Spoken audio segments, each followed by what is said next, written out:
திமுகவின் இளைஞரணி செயலாளர், 1000 விளக்கு தொகுதி சட்டமன்ற உறுப்பினர், சென்னை மாநகர மேயர், திமுக துணை பொதுச் செயலாளர், உள்ளாட்சித்துறை அமைச்சர், துணை முதலமைச்சர், திமுக பொருளாளர், எதிர்க்கட்சி தலைவர், திமுக செயல் தலைவர் என்று ஒவ்வொரு படிக்கட்டாக ஏறி திமுகவின் தலைவர் பதவிக்கு உயர்ந்திருக்கும் மு.க. ஸ்டாலினின் கதையை விவரிக்கிறது இந்த சிறப்பு தொகுப்பு. 1953ஆம் ஆண்டு மார்ச் 1 தேதியன்று கருணாநிதி தயாளு தம்பதிக்கு பிறந்த ஆண் குழந்தைக்கு ஐயாத்துரை என்றுதான் பெயர் வைக்க விரும்பினார் கருணாநிதி. அதற்கு 2 காரணங்கள். ஒன்று, கருணாநிதியின் பாட்டனார் பெயர் ஐயாத்துரை. மற்றொன்று, ஐயா பெரியாரின் அடைமொழியையும் அண்ணன் அண்ணாதுரையின் பெயர் சுருக்கத்தையும் இணைத்தால் ஐயாத்துரை என்று வரும். ஆனால் குழந்தை பிறந்த 4வது நாள் சோவியத் புரட்சியாளர் ஜோசப் ஸ்டாலின் மரணமடைந்தார். சட்டென்று தனது மகனுக்கு ஸ்டாலின் என்று பெயர் வைத்து விட்டார் கருணாநிதி. சென்னையில் பிரபலமான சர்ச் பார்க் கான்வென்ட்டில் தான் ஸ்டாலினை படிக்க வைக்க விரும்பினார் கருணாநிதி. ஆனால் ஸ்டாலின் என்ற புரட்சிகரமான பெயர் பள்ளி நிர்வாகத்தை மிரள வைத்தது. பெயரை மாற்றிக்கொள்ள முடியுமா என்று கேட்டனர். சர்ச் பார்க்கே வேண்டாம் என்று சொல்லிவிட்டு கிறிஸ்தவ பள்ளியில் ஸ்டாலினை சேர்த்து விட்டார் கருணாநிதி. ஸ்டாலினின் தந்தை அரசியல்வாதி, மாமன் முரசொலிமாறன் அரசியல்வாதி. கோபாலபுரம் வீட்டுக்கு வரும் 90% பேர் அரசியல்வாதிகள். ஆகவே அரசியல் காற்றை சுவாசிப்பதை தவிர ஸ்டாலினுக்கு வேறு வாய்ப்பில்லை. பள்ளி அழைத்தது, ஆனால் கட்சி ஈர்த்தது. விளைவு, 10ஆம் வகுப்பு படித்த போதே அரசியலுக்குள் நுழைந்து விட்டார் ஸ்டாலின். பள்ளிக்கூடம் சென்று வந்தது போக எஞ்சியிருந்த நேரம் முழுவதையும் கட்சிப்படிகளுக்கே செலவிட்டார். வீடு இருந்த கோபாலபுரத்திலேயே இளைஞர் திமுக என்கிற அமைப்பை தன்னுடைய தெரு நண்பர்களுடன் சேர்ந்து தொடங்கினார் ஸ்டாலின். உண்மையில் அந்த பகுதியில் இருந்த சண்முகம் சலூனில் தான் ஸ்டாலினின் இளைஞர் திமுக தொடங்கப்பட்டது. இதன் பின்னணியில் அவருடைய மாமா முரசொலி மாறனின் ஆதரவும் இருந்தது. ஒத்தாசைக்கு அவருடைய சகோதரர் தமிழரசுவும் இருந்தார். பெரியார் பிறந்த நாளுக்கு கொடியேற்றுவது, அண்ணா பிறந்த நாளுக்கு இனிப்பு கொடுப்பது, பொதுக்கூட்டத்திற்கு ஏற்பாடு செய்வது, கட்சிக்கு நிதி வசூல் செய்வது ஆகியனவே ஸ்டாலினின் ஆரம்பகால கட்சி பணிகள். சென்னை மாநகராட்சி தேர்தலின் போது கோபாலபுரம் இளைஞர் திமுக என்ற பெயரில் தனது நண்பர்கள் சகிதம் தெரு தெருவாக சென்று வாக்கு கேட்டார் ஸ்டாலின். அது அவருக்கு மிகவும் பிடித்து போனது. இடைப்பட்ட காலத்தில் இளங்கலை பட்டப்படிப்பை முடித்திருந்தார். இப்போது ஸ்டாலினுக்கு இன்னொரு ஆசை வந்தது. அது நாடகம் நடிப்பது. அண்ணா, கருணாநிதி, எம்ஜிஆர், எஸ்எஸ்ஆர் என்று பலரும் பங்களிப்பு செய்த துறைதான். கட்சியின் கொள்கைகளை மக்களிடம் கொண்டு செல்வதற்கான வீரியமிக்க ஊடகமான பிரச்சார நாடகங்களில் நடிக்க விரும்பினார் ஸ்டாலின். முரசே முழங்கு என்பதுதான் மு.க. ஸ்டாலின் போட்ட முதல் நாடகம். வெறுமனே நாடகம் நடத்தினால் அதை பார்க்க கூட்டம் வராது என்பதால் நாடகத்திற்கு தலைமையேற்க பிரபலங்களை அழைக்க விரும்பிய மு.க. ஸ்டாலினின் முதல் சாய்ஸ் எம்ஜிஆர் தான். பிறகு கருணாநிதியையும் அழைத்தார் ஸ்டாலின். அவருடைய திண்டுக்கல் தீர்ப்பு நாடகத்திற்கு தொண்டர்கள் மத்தியில் நல்ல வரவேற்பு. திமுகவில் புயல் வீச தொடங்கிய காலகட்டம் அது. கட்சி நிர்வாகிகள் சொத்து கணக்கை காட்ட வேண்டும் என்று கழக கொடி உயர்த்தி இருந்தார் எம்ஜிஆர். சமாதான முயற்சிகள் எல்லாம் தோற்றுப்போய் திமுகவிலிருந்து நீக்கப்பட்ட எம்ஜிஆர் அதிமுகவை தொடங்கி அதிர்ச்சி வைத்தியம் கொடுத்தார். தமிழக அரசியல் களம் கருணாநிதிக்கும் எம்ஜிஆருக்கும் இடையிலான யுத்தமாக மாறிக்கொண்டிருந்த சமயத்தில்தான் ஸ்டாலினுக்கும் சாந்தா என்கிற துர்காவதிக்கும் நாவலர் நெடுஞ்செழியனின் தலைமையில் திருமணம் நடந்திருந்தது. டெல்லியில் இருந்து முக்கிய தலைவர்களான பக்ருதீன் அலி அகமது, ஜெகஜீவன் ராம் உள்ளிட்டோர் திருமணத்திற்கு வந்திருந்தனர். சரியாக அந்த சமயத்தில்தான் பிரதமர் இந்திரா காந்தி எமர்ஜென்சியை அமல்படுத்தினார். ஒரு நாள் இரவு 8 மணி இருக்கும். திமுக தலைவர் கருணாநிதியின் வீட்டுக்கு காவல்துறை அதிகாரிகள் வந்தனர். திமுதிமுவென்று வீட்டுக்குள் நுழைந்த அதிகாரிகள் கருணாநிதியின் மகன் மு.க. ஸ்டாலினை கைது செய்ய வந்திருப்பதாக சொன்னார்கள். ஸ்டாலின் வீட்டில் இல்லை, வெளியே சென்றிருப்பதாக பதில் சொன்னார் கருணாநிதி. நேற்று வரை தமிழக முதல்வர், ஆட்சி கலைக்கப்பட்டு விட்டதால் கருணாநிதி சொன்ன பதிலை அதிகாரிகள் ஏற்கவில்லை. வீட்டுக்குள் அரையறையாக நுழைந்து தேடி பார்த்தனர். அங்கே ஸ்டாலின் இல்லை. ஸ்டாலின் வந்ததும் தகவல் கொடுக்கிறேன், வந்து கைது செய்து கொள்ளுங்கள் என்று உத்தரவாதம் கொடுத்தார் கருணாநிதி. அதை ஏற்றுக்கொண்டு அதிகாரிகள் வெளியேறினர். மறுநாள் ஸ்டாலின் வீடு திரும்பியதும் அதிகாரிகளுக்கு தகவல் கொடுத்தார் கருணாநிதி. உடனடியாக ஸ்டாலின் கைது செய்யப்பட்டார். அவர் மீது மிசா சட்டம் பாய்ந்திருந்தது. மிசா என்பது உள்நாட்டு பாதுகாப்பு பராமரிப்பு சட்டம். இன்றைய தலைமுறைக்கு புரியும் மொழியில் சொல்ல வேண்டுமென்றால் பொடா சட்டத்தின் தாத்தா, தடா சட்டத்தின் தந்தை. அந்த அளவுக்கு கொடுமையான கருப்பு சட்டம் அது. அதைத்தான் ஸ்டாலின் மீது பாய்ச்சி இருந்தார் இந்திரா காந்தி. உண்மையில் இந்திரா காந்தி அரசு கருணாநிதியைத்தான் கைது செய்யும் என்று பலரும் கணித்தனர். காரணம், எமர்ஜென்சிக்கு எதிராக திமுக மாநாட்டில் தீர்மானம் நிறைவேற்றியிருந்தார் கருணாநிதி. ஆத்திரமடைந்த இந்திரா திமுக அரசை கலைத்திருந்தார். திமுகவின் முக்கிய தலைவர்களும் முன்னணி நிர்வாகிகளும் தேடி தேடி கைது செய்யப்பட்டனர். அதன் நீட்சியாகவே ஸ்டாலினும் கைதாகியிருந்தார். சிறைக்குள் நுழையும் போதே ஸ்டாலினை ஒருமையில் அழைத்தனர். ஆடைகளை சோதனையிட்டனர். தொழுநோயாளிகள் அடைத்து வைக்கப்படும் 9ஆம் எண் அறையில் ஸ்டாலினை அடைத்தனர். கூடவே சிட்டிபாபு, ஆற்காடு வீராசாமி, நீலநாராயணன், VS கோவிந்தராஜன் ஆகியோரும் அடைக்கப்பட்டனர். சிறைக்கு வந்திருந்த அரசியல் கைதிகளை எல்லாம் வரிசையாக வரவழைத்து அடித்து உதைத்தனர் அதிகாரிகள். கேள்வி கேட்டாலும் அடி, பதில் சொல்லாவிட்டாலும் அடி. முதலில் சிட்டிபாபுவை அடித்தார்கள், பிறகு ஆற்காடு வீராசாமியை உதைத்தார்கள், மூன்றாவதாக ஸ்டாலினை அழைத்தார்கள். பூட்ஸ்காலால் எட்டி உதைத்தார் ஓர் அதிகாரி. அருகிலிருந்த மற்றொரு அதிகாரி ஸ்டாலினின் கன்னத்தில் ஓங்கி ஓர் அறை விட்டார்.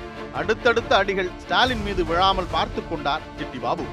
ஆம், ஸ்டாலினுக்கு விழ வேண்டிய அடி உதைகள் சிட்டிபாபுவின் மீது விழுந்தன.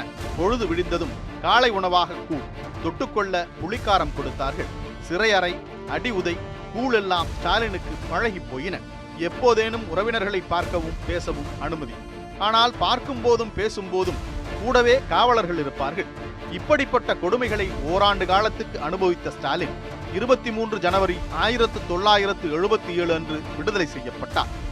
அந்த நொடியிலிருந்து தீவிர அரசியலில் இறங்கினார் ஸ்டாலின்.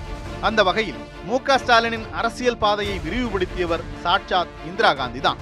அதைத்தான் பின்னாளில் கருணாநிதியும் இப்படி சொன்னார். எல்லோரும் ஸ்டாலினை நான் உருவாக்குவதாக சொல்கிறார்கள். அது தவறு. அவரை உருவாக்கியவரே இந்திரா காந்தி தான். பேசாமல் கிடந்த அவரை விசா கைதியாக்கி சிறையில் போட்டு அரசியலில் ஸ்டாலினை உருவாக்கியது இந்திரா காந்தி தான். எமர்ஜென்சிக்கு பிறகு நடந்த தேர்தலுக்கு பிறகு எம்ஜிஆரின் வெற்றி பயணம் விஸ்வரூபம் அடைந்தது. 1977 தேர்தலில் வெற்றி பெற்று ஆட்சியை பிடித்தார் எம்ஜிஆர். சற்றேற குறைய 10 ஆண்டுகளுக்கு பிறகு மீண்டும் எதிர்க்கட்சி அரசியலை செய்ய தொடங்கியது திமுக. கட்சிக்காரர்கள் சோர்ந்துவிடக் கூடாது என்பதில் திமுக தலைவர் கருணாநிதி உறுதியாக இருந்தார்.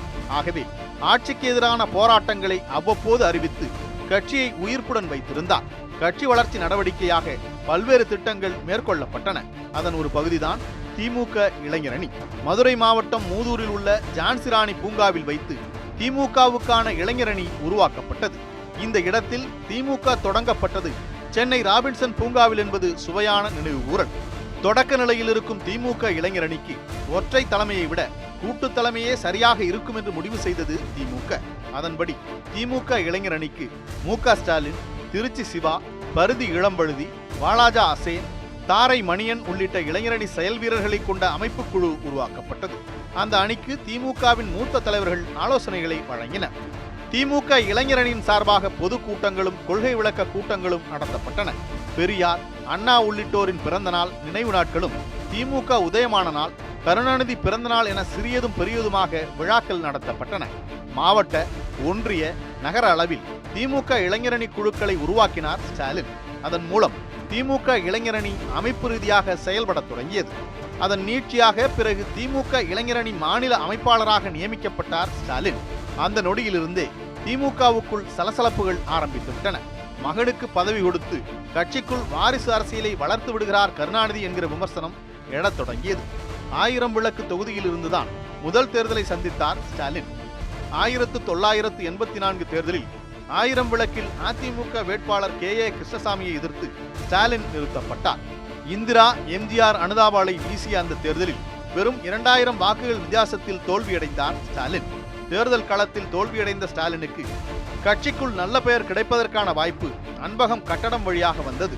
அப்போது திமுக தலைமை கழகம் அமைந்திருந்த அன்பகத்தை பெற சென்னை மாவட்ட திமுக தொழிற்சங்கம் ஆகியோருடன் போட்டியிட்டு இருவரை விடவும் அதிகமான நிதியை திரட்டி திமுக தலைமையிடம் கொடுத்து அன்பகம் கட்டடத்தை திமுக இளைஞரணிக்கு சொந்தமாக்கினார் ஸ்டாலின்.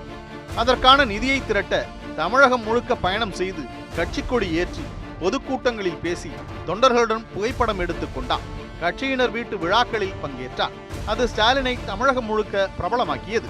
இந்த அன்பகம் கட்டடத்தில் தான் தற்போது கண்ணகி சிலை இருக்கிறது. எம்ஜிஆரின் மரணத்துக்கு பிறகு நடந்த 1989 தேர்தலின் போது தமிழக அரசியல் புதிய திருப்பு முனைக்கு தயாராகி இருந்தது. அந்த தேர்தலில் மீண்டும் 1000 விளக்கில் போட்டியிட்டு 20000 வாக்குகள் வித்தியாசத்தில் வெற்றி பெற்று முதன்முறையாக சட்டமன்றத்திற்குள் நுழைந்தார் ஸ்டாலின். அப்போது திமுக மீண்டும் ஆட்சியை பிடித்திருந்தது. கருணாநிதி முதலமைச்சராகி இருந்தார். அப்போது திமுக இளைஞரணிக்கு வெள்ளை சுருடை வழங்கப்பட்டிருந்தது. திமுகவின் மாநாடு போன்ற முக்கிய நிகழ்ச்சிகளில் வெள்ளை பேண்ட், வெள்ளை சட்டை, மார்பிள் பேட்ஜ் அணிந்தபடி ஸ்டாலின் முன்னால் வர அவரை அடியொற்றி இளைஞரணி தொண்டர்கள் சீருடை அணிந்து அணிவகுத்து வருவது வழக்கம். அந்த வகையில் 1989 தேசிய அளவில் காங்கிரசுக்கு மாற்றாக உருவான தேசிய முன்னணி பொதுக்கூட்டம் நடந்தபோது ஸ்டாலின் தலைமையிலான திமுக இளைஞரணி அணிவகுத்தது.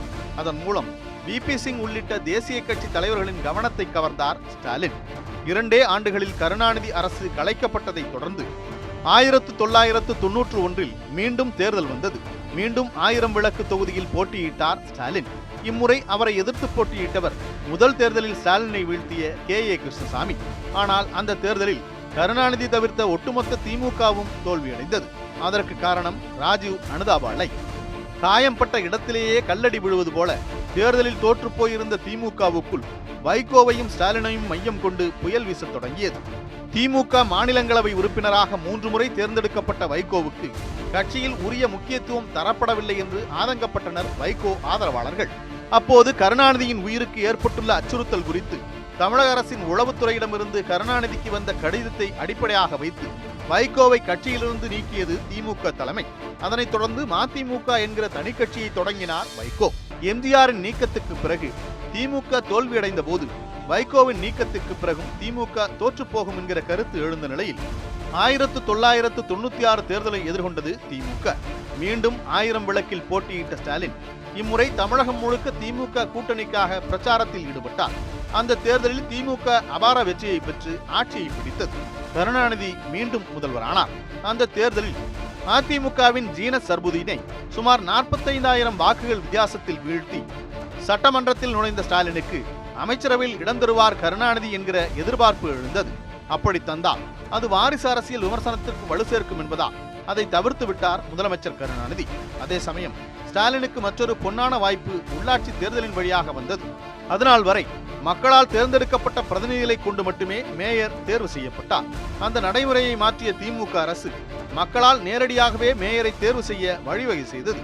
அதன்படி நடந்த உள்ளாட்சி தேர்தலில் சென்னை மாநகரின் 44வது மேயராகவும் மக்களால் நேரடியாக தேர்ந்தெடுக்கப்பட்ட முதல் சென்னை மேயராகவும் உருவெடுத்தார் மு.க. ஸ்டாலின். அப்போது ஸ்டாலினை எதிர்த்து அதிமுக உள்ளிட்ட எதிர்க்கட்சிகளின் பொது வேட்பாளராக நிறுத்தப்பட்டவர் சந்திரலேகா IAS. சென்னை மாநகர மேயர், 1000 விளக்கு MLA என்ற 2 பதவிகளில் இயங்கினார் ஸ்டாலின். பதவியேற்ற கையோடு ஸ்டாலின் அறிவித்த திட்டம் சிங்கார சென்னை. மாநகரத்தில் தேங்கும் குப்பைகளை அள்ளுவதற்காக சிங்கப்பூரில் இயங்கிய ஓனிக்ஸ் நிறுவனத்துடன் ஒப்பந்தம் செய்து கொண்டது சென்னை மாநகராட்சி. நவீன ரக எந்திரங்கள், கனரக மின்ரக வாகனங்களோடு ஆட்டோ டிரெய்லர், லோடர்கள், தள்ளு வண்டிகள், புல்டோசர்கள் எல்லாம் பயன்பாட்டிற்கு வந்தன. பீப்பாய் போன்ற குப்பை தொட்டிகள் தெருவுக்கு தெரு வைக்கப்பட்டன. ஒவ்வொரு வாரமும் குறை கேட்கவும் மனுக்களை பெறவும் மக்களை சந்தித்தார் மேயர் ஸ்டாலின். மருத்துவ திட்டம், சாலை மேம்பாடு, பூங்கா அமைப்பு போன்ற பல திட்டங்கள் நிறைவேற்றப்பட்ட போதும் ஸ்டாலின் மேயராக இருந்தபோது செயல்படுத்தப்பட்ட திட்டங்களுள் முக்கியமானது பாலம் கட்டும் பணி. சென்னை மாநகரின் வருத்தத்துக்குரிய அடையாளமான போக்குவரத்து நெரிசல் பிரச்சனையை தீர்க்க மாநகரின் முக்கிய இடங்களில் 10 மேம்பாலங்களை கட்டுவதென முடிவு செய்யப்பட்டது. அவருடைய பதவிக்காலத்தில் பெரம்பூர் பாலம் தவிர ஏனைய அனைத்தும் முழுமையாக கட்டி முடிக்கப்பட்டன. புயல், மழை போன்றவை நடக்கும் போது பாதிக்கப்பட்ட பகுதிகளுக்கு நேரில் வந்து நிவாரண பகுதிகளை மேற்பார்வை செய்யும் வாய்ப்பு ஸ்டாலினுக்கு கிடைத்தது. நிதிநிலை அறிக்கை தயாரிப்பு உள்ளிட்ட நிர்வாக விஷயங்களை அனுபவ ரீதியாக கற்றுக்கொள்ள நிறைய வாய்ப்புகள் கிடைத்தன. மேயராக 5 ஆண்டுகளை பூர்த்தி செய்வதற்குள் அடுத்த சட்டமன்ற தேர்தல் வந்துவிட்டது. இப்போது திமுகவுக்கு அரசியல் ரீதியாக மிகப்பெரிய நெருக்கடி. பெரிய கட்சிகள் எதுவும் திமுக பக்கம் இல்லாதது மட்டுமன்றி அவை அனைத்துமே அதிமுக தலைமையில் அணிவகுத்து நின்றன. திமுக கூட்டணியில் சின்ன சின்ன கட்சிகளும் புதிய கட்சிகளுமே இணைந்திருந்தன. அவற்றை திமுகவின் பக்கம் கொண்டு வருவதில் ஸ்டாலின் முனைப்பு காட்டினார். வழக்கம் போல 2001 தேர்தலிலும் 1000 விளக்கிலிருந்தே போட்டியிட்டார். திமுக தலைவர் கருணாநிதிக்கு இணையாக ஸ்டாலினும் திமுகவின் பிரச்சார பீரங்கியாக தமிழகம் முழுக்க சென்றார். அந்த சமயத்தில் திமுகவுக்கு இன்னொரு சிக்கலும் உருவாகியிருந்தது. அது அழகிரியினால் விளைந்தது. மதுரை மாவட்ட அரசியலை தன் கையில் வைத்திருந்தார் அழகிரி. அவருக்கும் கட்சி தலைமைக்கும் ஏற்பட்ட கருத்து வேறுபாட்டால் திமுகவிலிருந்து நீக்கப்பட்டார் அழகிரி. அந்த அதிருப்தியில் மதுரை பகுதியில் திமுக வேட்பாளர்களை எதிர்த்து போட்டி வேட்பாளர்களை நிறுத்தினார் அழகிரி. ஆகவே அழகிரியால் உருவான நெருக்கடியை சந்திக்க வேண்டிய நிர்பந்தம் ஸ்டாலினுக்கு உருவானது. இறுதியில் திமுக படுதோல்வி அடைந்தது.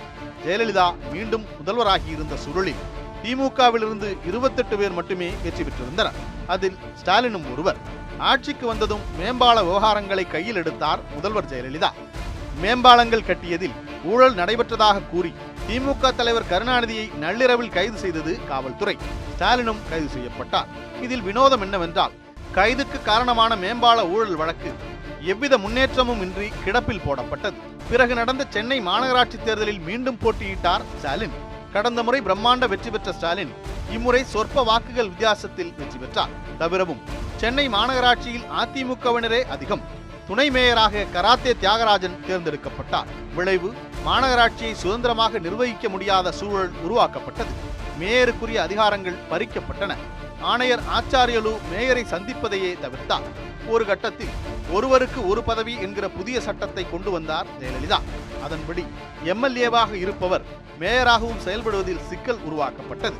ஸ்டாலினை குறிவைக்கும் சட்டம் என்கிற விமர்சனத்தை எதிர்க்கட்சிகள் எழுப்பின.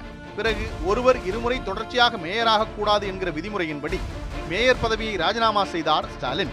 ஜெயலலிதாவால் மேயர் பதவி பறிக்கப்பட்ட ஸ்டாலினுக்கு திமுகவின் துணை பொதுச் செயலாளர் என்கிற முக்கியமான பதவியை கொடுத்தது திமுக தலைமை. பிறகு நடந்த 2004 மக்களவை தேர்தலின் போது திமுக கூட்டணியில் வைகோவின் மதிமுகவும் இடம்பெற்றது. அப்போது கூட்டணி குறித்து காங்கிரஸ் தலைவர் சோனியா காந்தியுடன் ஸ்டாலினே டெல்லி சென்று பேச்சுவார்த்தை நடத்தி கூட்டணியை உறுதி செய்தார். அத்தோடு கூட்டணியின் நட்சத்திர பிரச்சாரகராகவும் ஸ்டாலினே செயல்பட்டார். அந்த தேர்தலில் தமிழ்நாடு, புதுச்சேரியில் உள்ள 40 மக்களவை தொகுதிகளையும் கைப்பற்றியது திமுக கூட்டணி. பெரிய வெற்றி கொடுத்த உற்சாகத்தில் 2006 சட்டமன்ற தேர்தலை எதிர்கொண்டது திமுக. இப்போது திமுக அணியில் பல பெரிய கட்சிகள் இடம்பெற்றிருந்தன. மீண்டும் ஆட்சியை கைப்பற்ற வேண்டிய கட்டாயத்தில் இருந்தது திமுக. வழக்கம் போல 1000 விளக்கில் போட்டியிட்ட ஸ்டாலின் தமிழகம் முழுக்க பிரச்சார பயணம் மேற்கொண்டார். அப்போது அவருக்கு துணையாக இன்னொருவரும் வந்தார். அவர் மூக்க அழகிரி. கட்சியிலிருந்து நீக்கப்பட்ட அவர் மீண்டும் கட்சியில் சேர்க்கப்பட்டிருந்தார். தேர்தலின் முடிவில் திமுக கூட்டணி வெற்றி பெற்றது. கருணாநிதி மீண்டும் முதல்வரானார். என்ன ஒன்று, இம்முறை கருணாநிதி அமைத்தது மைனாரிட்டி அரசு. 4 முறை சட்டமன்ற உறுப்பினராக தேர்ந்தெடுக்கப்பட்டிருந்த ஸ்டாலினை இம்முறை அமைச்சரவையில் சேர்த்துக் கொண்டார் கருணாநிதி. அவருக்கு உள்ளாட்சித்துறை தரப்பட்டது. எல்லாம் சுமூகமாக சென்று கொண்டிருந்த தருணத்தில் 2007 மே மாதம் தினகரன் நாளிதழ் நடத்திய கருத்து கணிப்பு திமுகவுக்குள் புகைச்சலை கிளப்பியது. அதில் கருணாநிதியின் அரசியல் வாரிசாக ஸ்டாலின் வரவேண்டுமென 70% பேர் விரும்புவதாகவும், அழகிரி, கனிமொழி வரவேண்டுமென தலா 2% பேர் விரும்புவதாகவும் சொன்னது அந்த கருத்து கணிப்பு. முக்கியமாக அழகிரிக்கு பூஜ்ய ஆதரவு இருப்பதாக சொன்னது சர்ச்சையை கிளப்பியது. அழகிரி ஆதரவாளர்கள் கொதித்தெழுந்தனர். மதுரையில் கலவரம் பிடித்தது. முதலில் தினகரன் நாளிதழ்கள் எரிக்கப்பட்டன. பிறகு மதுரை தினகரன் அலுவலகமே எரிக்கப்பட்டது. பொருட்கள் சேதமடைந்ததோடு 3 உயிர்களும் பலியாகின. ஸ்டாலினை முன்னிலைப்படுத்துவதன் மூலம் அழகிரி மற்றும் கனிமொழியை மட்டம் தட்டுவதுதான் கருத்து கணிப்பின் நோக்கம் என்று திமுகவினர் மத்தியிலேயே கடுமையான விமர்சனங்கள் எழுந்தன. அதனைத் தொடர்ந்து மத்திய அமைச்சர் தயாநிதி மாறன் பதவி விலகினார். விளைவு, கருணாநிதி முரசொலி மாறன் குடும்பத்திற்கிடையே விரிசல் ஏற்பட்டது. இதன் பக்க விளைவாக எதிரெதிர் துருவத்தில் இருந்த ஸ்டாலினும் அழகிரியும் மீண்டும் நெருக்கம் காட்டினர். திடீரென ஒரு நாள் கருணாநிதியின் வீட்டில் ஸ்டாலின், அழகிரி குடும்பத்தாரும் கலாநிதி, தயாநிதி குடும்பத்தாரும் சந்தித்துக் கொண்டனர். அதன் மூலம் கருணாநிதி மாறன் குடும்பங்கள் மீண்டும் இணைந்தன. கண்கள் பணித்தன, இதயம் இனித்தது என்றார் கருணாநிதி. குடும்ப இணைப்புக்காக அழகிரியுடன் ஒரு பக்கம், மாறன் குடும்பத்தாருடன் இன்னொரு பக்கம் என்று தொடர்ந்து சமாதான முயற்சிகளை எடுத்து சாதித்தவர் ஸ்டாலின் என்று கருணாநிதியை பாராட்டினார். குடும்பங்கள் இணைந்த சில தினங்களிலேயே திமுகவின் பொருளாளராக நியமிக்கப்பட்டார் ஸ்டாலின். உண்மையில் கருணாநிதி, எம்ஜிஆர் உள்ளிட்டோர் வைத்த முக்கியத்துவம் வாய்ந்த பதவி அது என்பதால் ஸ்டாலின் தலைமை பதவியை நோக்கி நகர்வதாக ஊடகங்கள் எழுதின. சரியாக இந்த சமயத்தில்தான் 2009 மக்களவை தேர்தல் வந்தது. அப்போது ஈழத்தமிழர் விவகாரத்தில் திமுக காங்கிரஸ் கூட்டணி அரசின் மீது கடுமையான எதிர்ப்பலை வீசிக் கொண்டிருந்தது. கடந்த தேர்தல்களைப் போல தமிழகம் முழுக்க சுற்றுப்பயணம் செல்லும் அளவிற்கு திமுக தலைவர் கருணாநிதியின் உடல்நிலை பலமாக இல்லை. ஆகவே மாநிலம் முழுக்க ஸ்டாலின் மட்டுமே செல்ல வேண்டிய நிலை. மதுரையில் போட்டியிட்ட அழகிரிக்காகவும் பிரச்சாரம் செய்தார் ஸ்டாலின். ஆனால் திமுக கூட்டணி தோல்வியடையும் என கருத்து கணிப்புகள் வெளியான நிலையில் திமுக கூட்டணி 28 தொகுதிகளை கைப்பற்றியது. அவற்றில் 18 திமுகவுக்கு கிடைத்தது. மன்மோகன் சிங் அரசில் ரசாயனம், உரத்துறை அமைச்சரானார் மூக்க அழகிரி. மக்களவைத் தேர்தலில் வெற்றிக்கு வித்திட்ட ஸ்டாலினை அங்கீகரிக்கும் வகையில் தமிழகத்தின் துணை முதல்வர் பதவி ஸ்டாலினுக்கு தரப்பட்டது. அதன் மூலம் தமிழகத்தின் முதல் துணை முதல்வர் என்கிற பெருமை ஸ்டாலினுக்கு கிடைத்தது. துணை முதல்வர் என்கிற முறையில் முதலமைச்சர் கருணாநிதி வகித்த பொறுப்புகள் ஸ்டாலின் வசம் தரப்பட்டன. தமிழகம் முழுக்க பயணம் செய்து அரசு திட்டங்களை தொடங்கி வைத்தார். நல்ல பணிகள் பலவற்றை செய்திருந்ததால் 2011 தேர்தலில் திமுக மீண்டும் வெற்றி பெறும் என்று எதிர்பார்க்கப்பட்டது. இங்கே வியப்பு என்னவென்றால், எப்போதும் 1000 விளக்கை தேர்வு செய்யும் ஸ்டாலின் இம்முறை புதிய தொகுதியான கொளத்தூரில் போட்டியிட்டு வெற்றி பெற்றார். ஆனால் அந்த தேர்தலில் அதிமுக வெற்றி பெற்று ஜெயலலிதா முதல்வரானார். பிரதான எதிர்க்கட்சியாக திமுக வரவில்லை. திமுக சட்டமன்ற குழுவின் தலைவராக ஸ்டாலின் தேர்ந்தெடுக்கப்பட்டார். 2016 சட்டமன்ற தேர்தல் நெருங்க தொடங்கியது. திமுக கூட்டணியில் பெரிய கட்சிகள் ஏதுமில்லை. தேமுதிக உள்ளிட்ட கட்சிகள் திமுக பக்கம் வர மிகவும் தயக்கம் காட்டின. இத்தகைய நெருக்கடியான சூழலில்தான் நமக்கு நாமே என்கிற பெயரில் பிரச்சார பயணம் செய்தார் ஸ்டாலின். தமிழகம் முழுக்க சுற்றுப்பயணம் சென்று ஆதரவு திரட்டிய நிலையில் 2016 சட்டமன்ற தேர்தலை சந்திக்க தயாரானது திமுக. அப்போது அதிமுக செயற்குழுவில் பேசிய முதலமைச்சர் ஜெயலலிதா, வாரிசு அரசியல் ஆட்சி அதிகாரத்திற்கு வருவதை தடுக்க வேண்டியது நம்முடைய கடமை என்று குறிப்பிட்டிருந்தார். அந்த பேச்சு ஸ்டாலினை குறிவைத்தது என்பது வெளிப்படை. அந்த தேர்தலில் அதிமுக மீண்டும் வெற்றி பெற்றது. மீண்டும் ஜெயலலிதா முதல்வரானார்.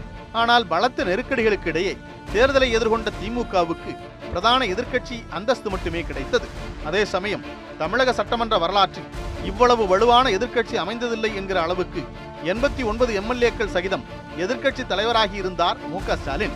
உடல்நிலை முதுமை காரணமாக தீவிரமாக செயல்படாத நிலையில் திமுக தலைவர் கருணாநிதியின் பணிகளை செய்வதற்காக திமுகவில் செயல் தலைவர் என்கிற புதிய பதவி உருவாக்கப்பட்டது. அதற்காக கட்சியின் அமைப்பு விதிகள் திருத்தப்பட்டன. அந்த நாள் தொடங்கி திமுகவின் செயல் தலைவராக செயல்பட்டார் ஸ்டாலின். இந்நிலையில்தான் திமுக தலைவர் கருணாநிதியின் உடல்நிலை திடீரென பாதிக்கப்படவே காவேரி மருத்துவமனையில் சிகிச்சைக்காக அனுமதிக்கப்பட்டார். அவரை பார்ப்பதற்காக கட்சி வேறுபாடுகள், கொள்கை மாறுபாடுகளை கடந்து அதிமுக, பாஜக உள்ளிட்ட சர்வகட்சி தலைவர்களும் காவேரி மருத்துவமனைக்கு வந்து கருணாநிதியை நலம் விசாரித்து சென்றனர். கருணாநிதிக்கு மருத்துவ சிகிச்சை கொடுத்து வந்த மருத்துவர்களால் 2018 ஆகஸ்ட் 7ஆம் தேதி வரைதான் கருணாநிதியின் உயிரை காப்பாற்ற முடிந்தது. அன்று மாலை 6 மணி அளவில் கருணாநிதி மரணமடைந்தார். கருணாநிதி உயிருக்காக போராடி கொண்டிருந்த காலகட்டத்தில் ஒருவேளை அவர் மரணமடையும் பட்சத்தில் அவருடைய உடலை அறிஞர் அண்ணாவின் உடல் புதைக்கப்பட்டிருக்கும் மெரினா கடற்கரையில் புதைக்க அனுமதிக்க வேண்டும் என்று மு.க. ஸ்டாலின், மு.க. அழகிரி, கனிமொழி உள்ளிட்டோர் சென்று முதலமைச்சர் எடப்பாடி பழனிசாமியிடம் கோரினர். அப்போது சட்டம் அனுமதிக்கிறதா என்று பார்க்கலாம் என்று பதில் சொல்லி அனுப்பினார் முதலமைச்சர் எடப்பாடி பழனிசாமி. அதனைத் தொடர்ந்து தமிழக அரசின் தலைமைச் செயலாளர் விடுத்த செய்திக்குறிப்பில், அடையாறு பகுதியில் காமராஜர், பக்தவச்சலம் ஆகியோர் நினைவிடங்கள் இருக்கும் பகுதியில் 2 ஏக்கர் நிலம் ஒதுக்குவதாக அறிவிக்கப்பட்டிருந்தது. தவிரவும் மெரினாவில் கருணாநிதியின் உடலை புதைக்க சட்ட சிக்கல்கள் இருப்பதாகவும் தெரிவித்திருந்தது. அண்ணா சதுக்கத்திற்கு அருகில்தான் கருணாநிதியை புதைக்க வேண்டும் என்று வலியுறுத்திய திமுக செயல் தலைவர் ஸ்டாலின் அதற்காக சென்னை உயர்நீதிமன்றத்தை அணுகினார். நீண்ட நெடிய சட்ட போராட்டத்திற்கு பிறகு நீதிபதிகள் குலுவாடி ரமேஷ், சுந்தர் ஆகியோர் அடங்கிய அமர்வு கருணாநிதியை மெரினாவில் புதைக்க அனுமதி கொடுத்தது. ஆம், தமிழக அரசு அனுமதி மறுத்த நிலையில் நீதிமன்றத்தின் வழியாக அனுமதி பெற்றிருந்தார் மு.க. ஸ்டாலின்.